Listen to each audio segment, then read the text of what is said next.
Hey, how's it going, everybody? This is JR and welcome back to the Hustlers Apprentice channel. So today I'm going to be talking about how to buy a car for beginners. A lot of you guys may not have any experience, have never bought a car before, or maybe you have bought a car before and you got a super high interest rate and you're like, next time I get one, I don't want to go through that process. They shotgun my credit. I want to do it the right way with no inquiries, or at least one inquiry, and I want to get a good interest rate and spend as least money as possible on getting this car, and the best way to go about doing it. So with that being said, I'm gonna just jump right into it. So I come across a lot of people, because obviously, as you guys know, I work on credit, I do trade lines, things like that.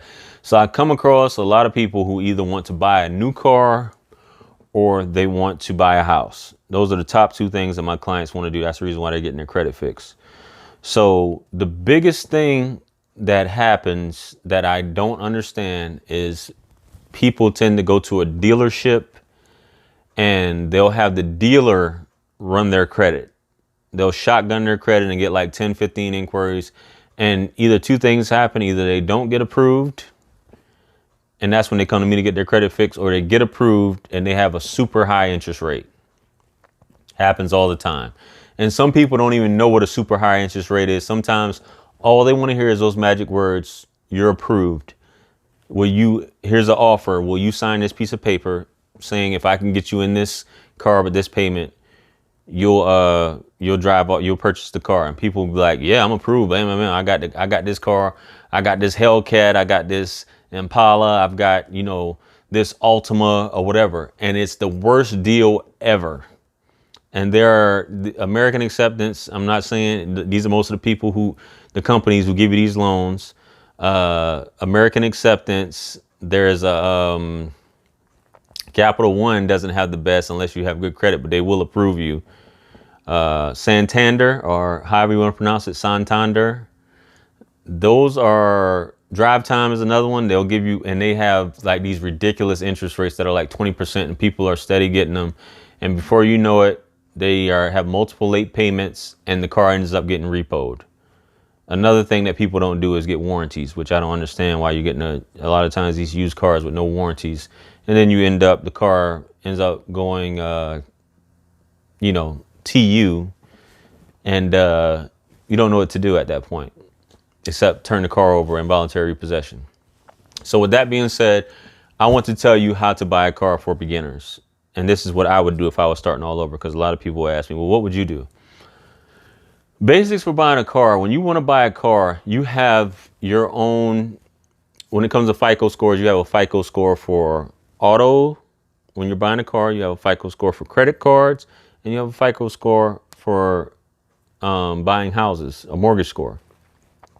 You want to know what your auto score is, and you can do that by My FICO gives you all three of your auto scores, what they're going to see. That basically shows you if you have to go to a dealership and you can't get a pre-approved, which I prefer you get pre-approved or pre-qualified by your bank, preferably a credit union, for an auto loan. But before you even apply, go on My FICO and it'll show you what your auto scores are. I wouldn't recommend, unless you just have to get a car, unless you have to, and I understand things come up, I wouldn't recommend you attempting to buy a car with a score less than a 670. Just my opinion. Not saying you can't get qualified, but if you can help it, wait till your score gets a 670. How you get it, if you're missing payments, that's going to be kind of hard to reach. You want to have also, one of the things that when you're buying a car, whether it's the dealership or your bank, they want to see at least 3 active trade lines. That means it doesn't have to be authorized users. It can be your own primary, 3 active. And if you watch my other videos, I'll show you on those videos, I give you recommendations on how to get 3, preferably 5, but a minimum of 3 is what they're looking for. That's at least 6 months old. They want to see that as well. So that's another thing that helps build your score. And please do not walk into or try to apply for a car loan if you've just been missing payments within the past 12 months. Especially if you're behind now. That's the worst thing to do.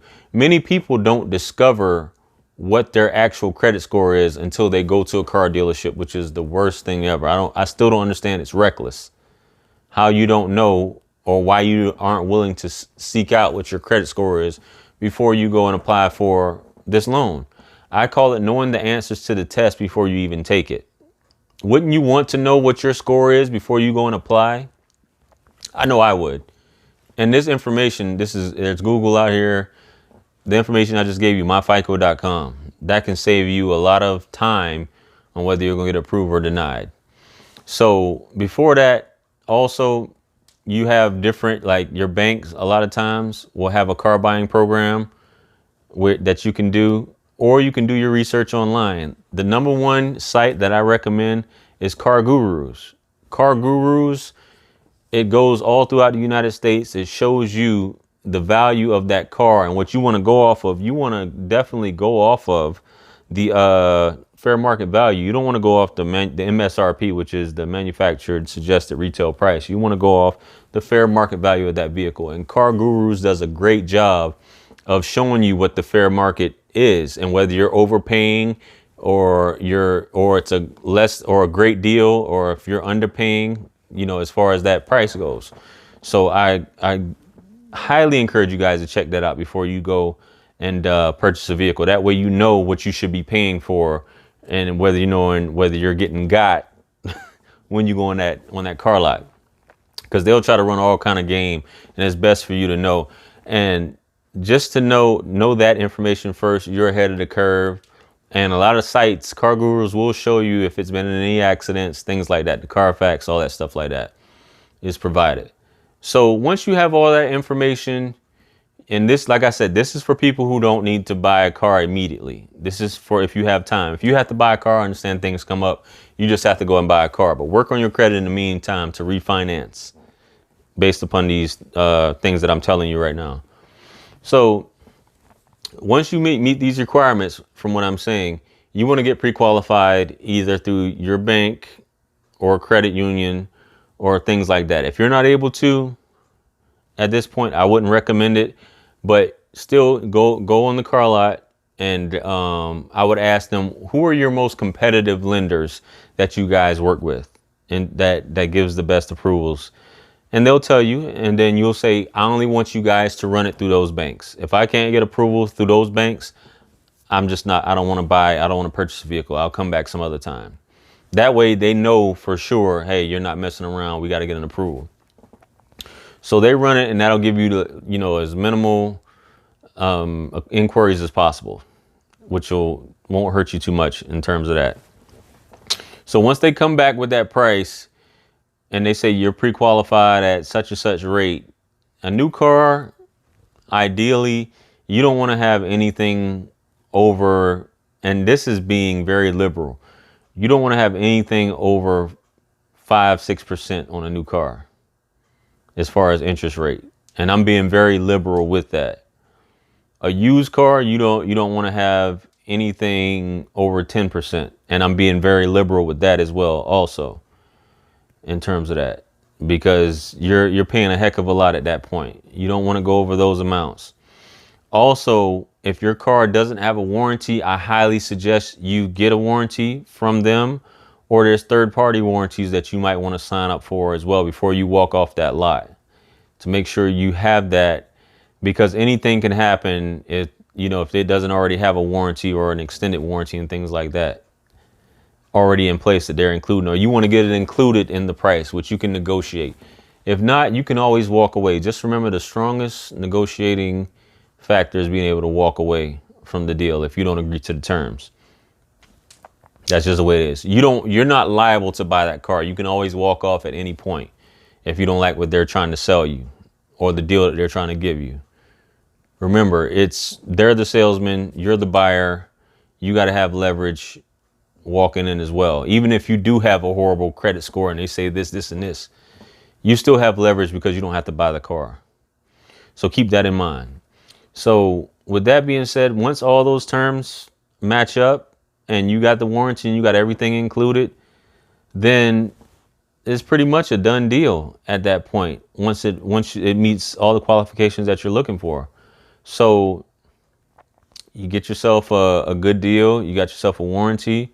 You walk off the car lot with the keys, or you pull up the car lot with your keys, and that's that. I just encourage you. I just don't want you guys to go out there and shotgun your credit, not knowing what your credit score is. Do your research beforehand. There are other sites like, and I mentioned Capital One. Capital One will approve you a lot of times with mediocre credit, but they'll probably give you, it won't be the best interest rate. Good thing about Capital One, if you go to Capital One Auto Navigator, they will pre-qualify. It won't be a hard pull on your credit. So that's another one. So just food for thought. So with that being said, I hope this video has been helpful. I just wanted to be brief with it. If you guys like the video, make sure to give it a thumbs up. I invite you guys to subscribe to my channel.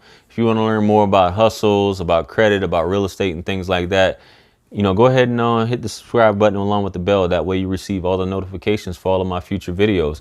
I also invite you to subscribe to my other 2 channels. If you're interested in self-improvement and relationships, the JR Wisdom channel, and fitness, subscribe to Wisdom Fitness. All the links are in the description. If you have any topics you'd like me to discuss, or if you got any comments, leave them below in the comments section. If you're seeking any advice and want to do a one-on-one, hit me up. The link is in the description as well to email me. So with that being said, I also have other videos here that you guys can check out with more information on this topic and other credit related topics. And with that being said, I'll catch you guys on the next video. I'm out of here. Peace.